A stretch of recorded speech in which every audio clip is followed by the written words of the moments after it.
So last Saturday, my friends and I decided to relive our entrepreneurial childhood dreams by running a lemonade stand. You know, the classic suburban experience, except that we're all in our 20s, and our stand was just a folding table at the end of my driveway with a sign that looked suspiciously like my roommate's failed attempt at calligraphy. Anyway, everything was going smoothly until it was time to make the lemonade, and that's when we realized that the entire bag of lemons we bought was, in fact, a bag of limes. Apparently, none of us can tell the difference between yellow and green, and I'm starting to think that's why we all failed high school art.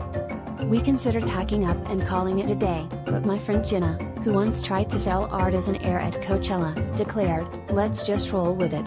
Limeade is just edgy lemonade." So we made a new sign, "Lemonade with a plot twist." It worked. People wandered over, if only to figure out what the plot twist was. Our first customer took a sip, paused, and said, "This is not what I expected."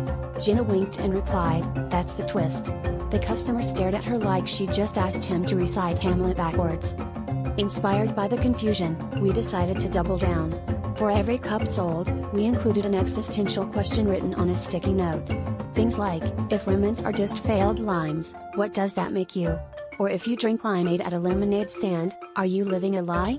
We watched as customers sipped their drinks, squinted at their sticky notes, and then stared into the middle distance like they just realized their dentist appointment was actually a job interview. One guy gave us $5 and walked away muttering something about questioning the citrus industrial complex.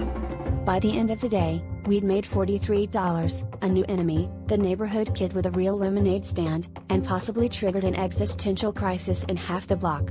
As we were cleaning up, Jenna grinned and said, "Well, at least we didn't have to make lemonade out of lemons."